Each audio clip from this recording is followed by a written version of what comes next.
Alright, so you see the sort of mountain hills back there. I mean, they look like pretty normal stuff, but it ain't normal at all. Not normal at all. I'm currently in one of only 2 towns or cities entirely and completely constructed inside of a meteor crater. We'll get to that here in just a second.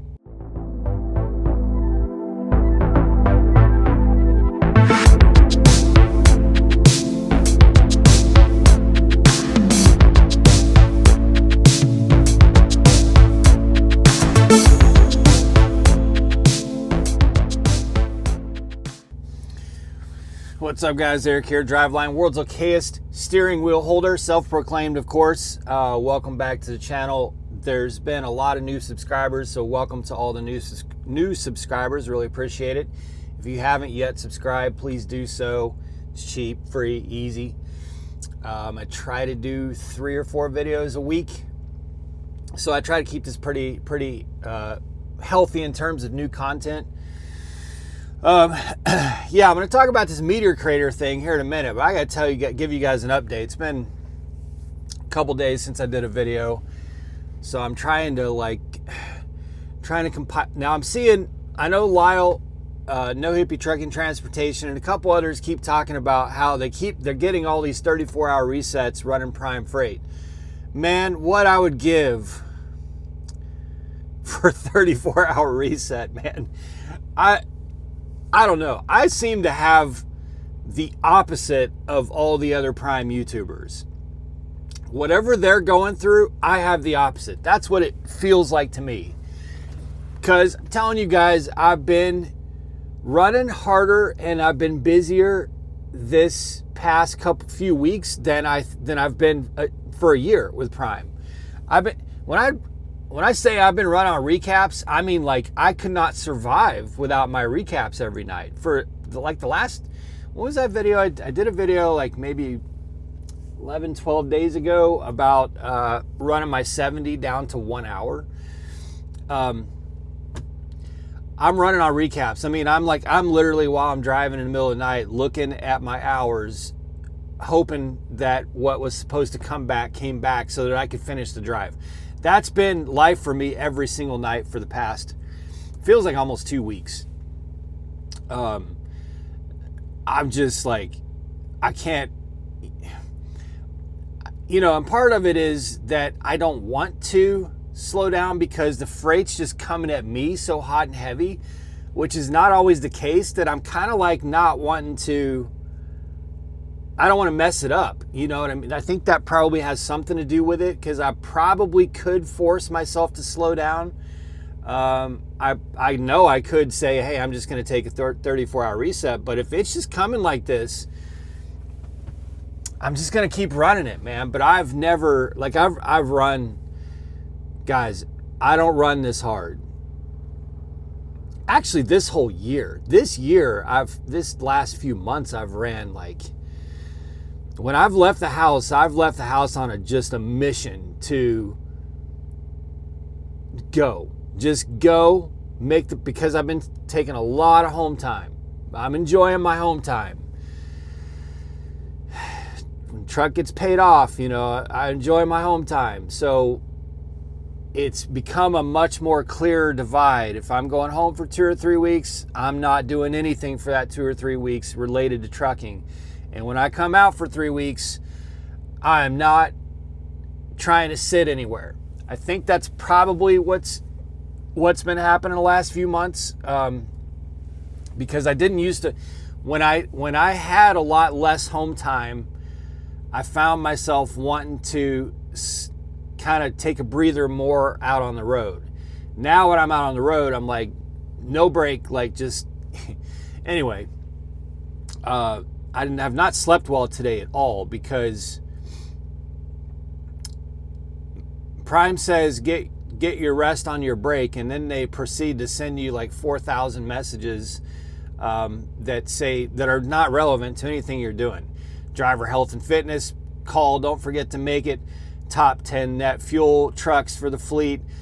continuous seal required, just on and on and on of my phone waking me up over messages that I don't need to see while I'm asleep. I wish there was a way that you could say, hey, if I'm in a sleeper berth, don't send me a message unless it's critical, because otherwise I'm waking up thinking, okay, is my trailer on fire? What's going on? But I got to this shipper this morning at 3:40, 4 o'clock this morning, because it has parking outside. And I thought, okay, well, I'm going to go to sleep and you know, my appointment's not till 1700. I'll be good to go. And man, I was asleep for like 45 minutes and do. What? Get up, come over here, open a window, and a security guard, because the security gate's right in front of me.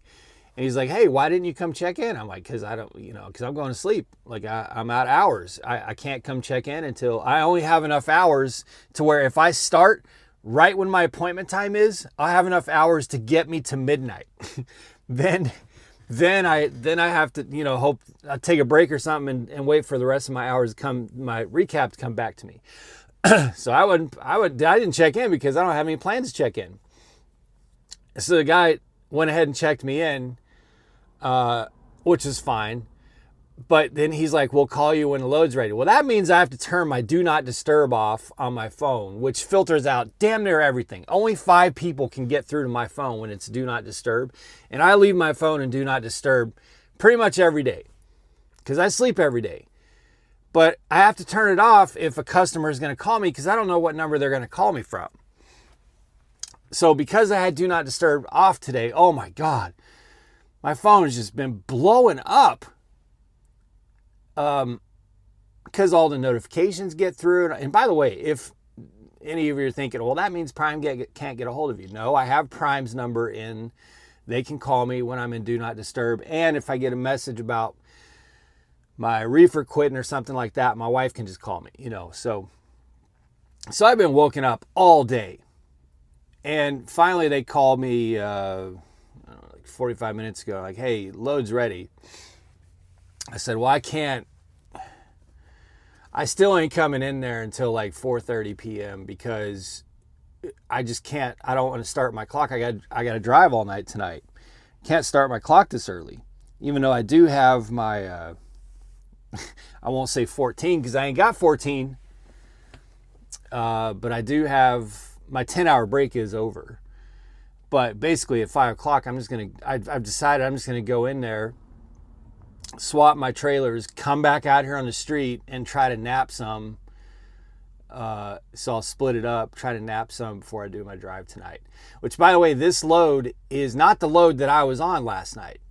I had a deadhead 200 miles last night, and when I only had about 30 miles left to get to the Blue Beacon I was going to, so I was 180, 170 miles down the road, the load that I was on canceled. So, I'm up Schitt's Creek without a paddle at midnight, headed to a Blue Beacon, nowhere to park in the middle of the night, and my load's canceled. Fortunately, they sent me this one right away, which was just right around the corner from that Blue Beacon. And this one actually worked out better because the other one would have drained my clock right back down to an hour left on my 70 by the time I was done with it. And it would have went to Maine. So I would have been in Maine 5 days before my home time with no clock. So this worked out better. But let's get back to the meteor crater thing, because I'm at Smithfield in Middlesborough, which a lot of you will probably be familiar with. Now, I haven't been here in, God, it's been probably, last time I was here, Jenna was driving a truck. So that would have been probably 4 years ago. At least 4 years ago. It's been at least 4 years since I've been here. And I didn't know about it at the time. I didn't think about it at the time. But in sort of this weird coincidental scenario, about a week ago, somehow a YouTube video got in my, no, it was not a YouTube video. It was a podcast.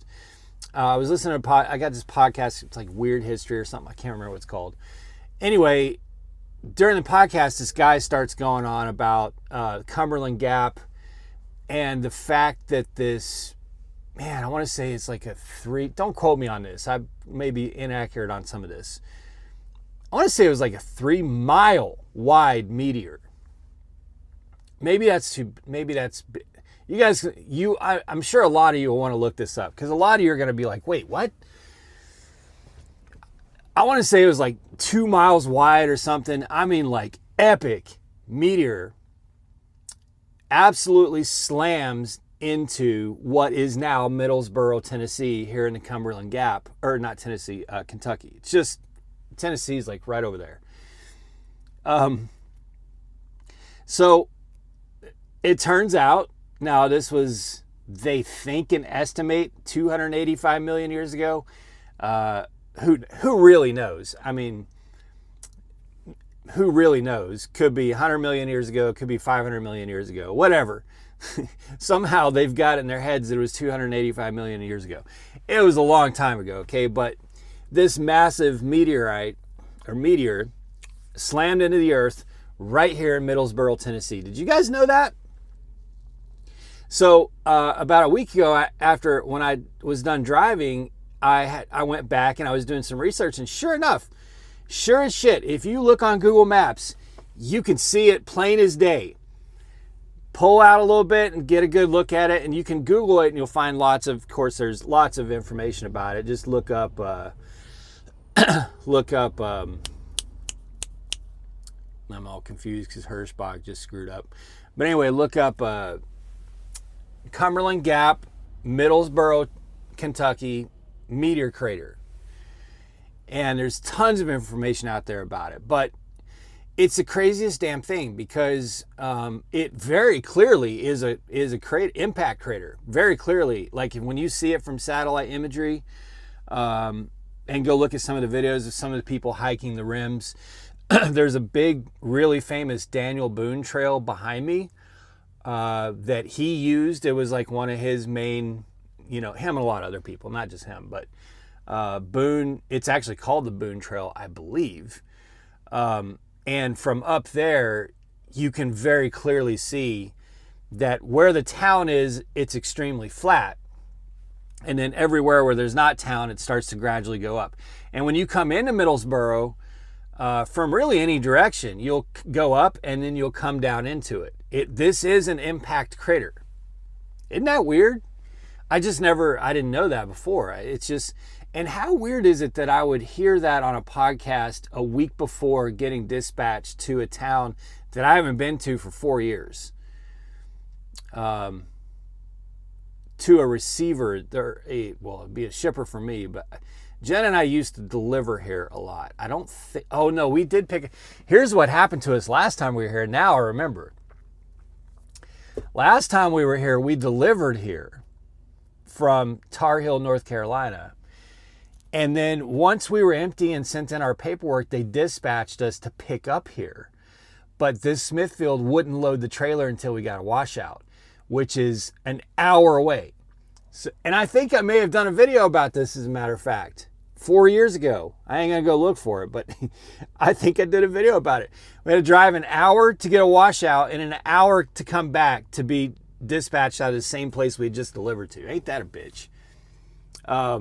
But anyway, it's just really interesting to me that, I didn't connect it right away either.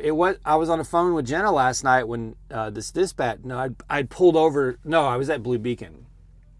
And I was looking at the details and I'm like, Cumberland Gap, that sounds really familiar.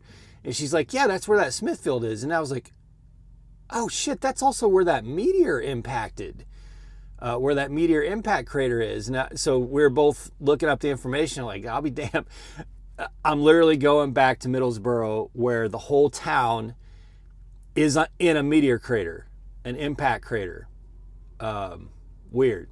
By the way, this place it's a challenge to get to this Smithfield. If you're a Prime driver and you ever get dispatched to Smithfield, which I think is Farmland Foods or something like that, is the customer name, but it's Smithfield. It's going to have a whole bunch of instructions. There is one way to get through this town to this customer. And if you fuck it up, you're in trouble. And it ain't easy. But in the prime instructions, it'll have you like trying to code an algorithm with ChatGPT to figure that shit out. Here's my tip to you. Ignore all of Prime's instructions except for the first one, which is turning on, 25 West, I think it is, over by Walmart. So the first line is correct. After that, just ignore everything, because there's big signs that say truck route to industrial park. You got to go the whole way. Is going to feel unnatural and like you're not supposed to be doing it. But it's what you're supposed to do. But in the prime instructions, it's like, turn left on go 5, turn right on 22nd, left on Winchester, right on 23rd, or whatever it is. And it's like, how do I do this while I'm driving through a town that has so many no truck routes? There's like no truck route signs everywhere. My advice is, once you get on 25 West or whatever, I think it's called 84 or 74. I don't remember. Anyway, the first turn, which is by Walmart. After that, just watch for the signs. There's signs everywhere, even in the residential area where the really hard turns are, and they're not fun. They're already not fun in the middle of the night. You just got to swing really wide. If you're going through there during the daytime with a lot of traffic, you just have to let everybody else go first. And when the intersection clears, you're going to have to take all the room because you got to go around light poles and all kinds. It's horrible. But the prime instructions are like, what is this? Like, I don't, just follow there's truck route signs that'll take you right to this Smithfield. Just follow all those. But it reminded me of the, when we were here last time, there was a prime driver. This guy was in such mental distress. We hop out, and I don't remember how the conversation went down, but he was like, bro, that was the worst thing in my life. And we're like, well, it was bad, but I wouldn't say it was the worst. He goes, no. I made a wrong turn. And because your Garmin, all your GPSs will tell you to do something you ain't supposed to do, and you're going to get a big fine for doing all of them. Garmin was constantly telling me to turn on a street that said absolutely no big trucks. He made a turn like that, and he ended up in the Christmas parade. This dude ended up with a prime truck in a Christmas parade. Oh, man. Maybe Jenna can chime in comments because she remembers the conversation more clearly than I do. But this dude was just like sweating bullets because he had cops involved and everything. He'd made a wrong turn, and just all of a sudden there's a Christmas parade, and he's in it. He's in it with a prime truck. They're trying to back him out. There's crowds everywhere. He's in a no truck street in the middle of a Christmas parade here in Middlesborough, Tennessee. So you definitely don't want to make a wrong turn, but definitely not during a Christmas parade. As Jenna noted last night, it was great for us because we went the right way, because everybody was at the Christmas parade. So there was, even though it was still early in the evening, there was no traffic off in the neighborhoods on those side streets. But that's part of the reason I ain't leaving until late tonight. I'll go get this load here shortly, but I ain't leaving until late tonight because it's so much better getting out of here with no traffic. You just got all those side streets are dead quiet, and you just take all the room you need and make wide turns and get out of here. All right, guys, that's it for now. Be safe, make good decisions, always drive, thrive. Talk to y'all soon.